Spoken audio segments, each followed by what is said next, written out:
The Cook. A historical fiction of love, identity and fate by S.J. Jeppsson. Chapter 36, Part 1. The Price of Nobility. Weatherby House, Long Island. May 1912. A few days before the union of Lydia Weatherby with Lord Thomas Hollingsworth, among the soft glow of a banker's lamp and the scent of aged whiskey, two men sat across from one another, the weight of expectations settling between them. Charles Weatherby, the American industrialist, self-made, ambitious, and fiercely protective of his legacy. And Lord Reginald Hollingsworth, the Earl of Grantham, a man of ancient lineage, proud, calculating, and ever mindful of the preservation of his noble estate.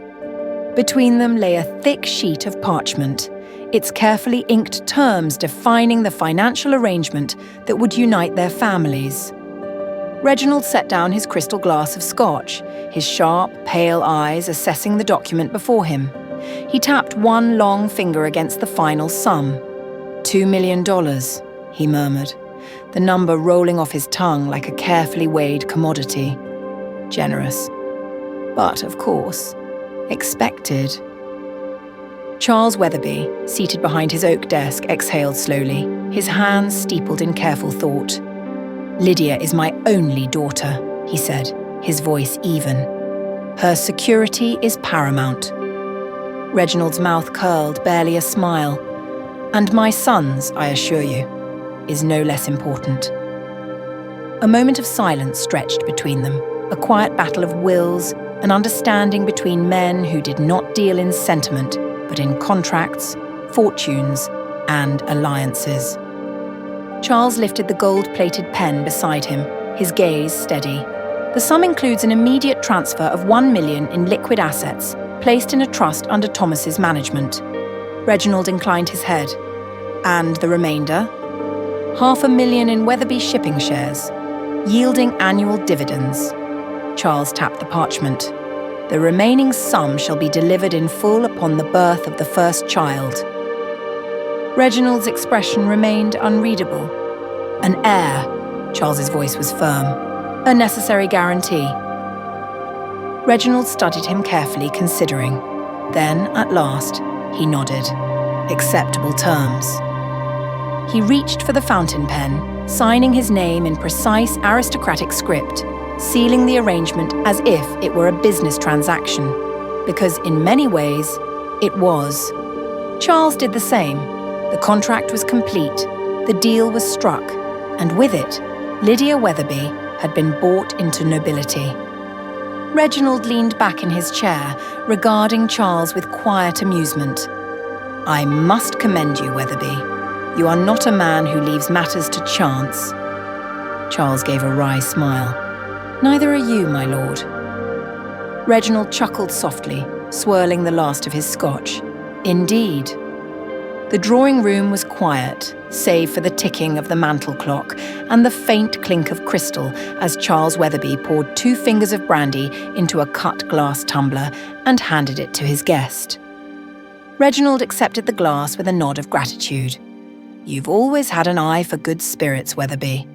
Charles offered the ghost of a smile. "It's one of the few indulgences I still allow myself." They sat in companionable silence for a moment before Lord Reginald spoke again, his tone clipped but measured. "I must say, I'm pleased we've formalised the arrangement between young Lord Thomas and Miss Lydia. Timing is everything in matters like these." Charles inclined his head. "Indeed, the markets are volatile. And more than that, Washington is stirring." Reginald raised a brow. "In what way?" Charles nodded, his expression darkening. "Congress is poised to pass the Federal Reserve Act before year's end. A central banking system, privately controlled, yet cloaked in public approval. The dollar will slip from the hands of free men to be governed instead by a board of unelected bankers." Reginald sipped his brandy slowly. "And this is to be progress?" Charles's smile was tight. "It's control, not progress. And control seldom favours the man who built his fortune from steel and sweat, the power to inflate, to contract, to tax. Reginald sipped his brandy slowly. And you believe this will damage the dollar? Charles gave a humourless smile. Eventually it will. The architecture is already in place. They've been working on it since at least 1910 on Jekyll Island.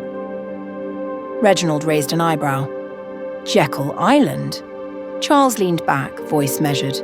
Yes, Nelson Aldrich convened it. Representatives from Morgan, National City, Kuhn, Loeb, and Paul Warburg, the German financier who's been pushing for a European-style central bank ever since he arrived in New York. Brilliant man. Dangerous man. Dangerous because he's intelligent? Because he's persuasive, Charles said. He understands what most Americans do not, that whoever controls the issuance of money controls the economy.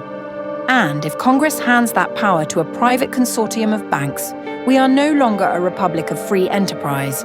We are shareholders in someone else's empire. Reginald studied him, expression unreadable. And the president? Taft has been cautious. Wilson, if elected, will not be.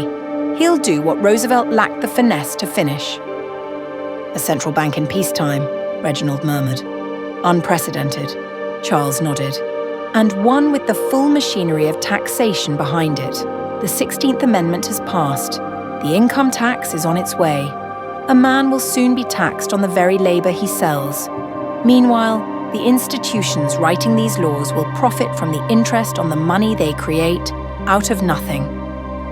At first, it will seem minor, tolerable, but the precedent is set.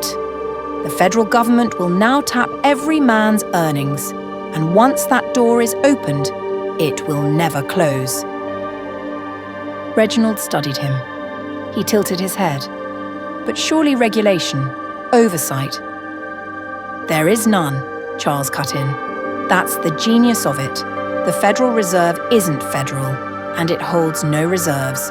It's a private institution with the sole legal right to issue our currency. Then they expect to lend it to our own government at interest. Imagine, Reginald, America will borrow its own money. The Earl frowned, digesting that. And now, Charles continued, the Revenue Service will become the Internal Revenue Service. Next year, they begin collecting income tax, and once that machine starts moving, it will not stop. A slow squeeze, Reginald murmured. Exactly. One hand prints the money, the other hand taxes it back. Reginald was silent for a moment, then spoke carefully. And you've structured Lydia's dowry accordingly. To weather what's coming, Charles said. Lydia's wealth will not be subject to Washington's whims. Reginald nodded slowly. You've given this considerable thought.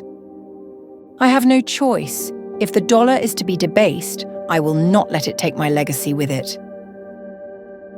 This marriage, Charles added, his voice low, ensures our family's future is tied not just to industry, but to permanence, to land, to name, to a system that, for now, remains intact on your side of the Atlantic. Reginald leaned back, his tone thoughtful. You see the coming century and it unsettles you.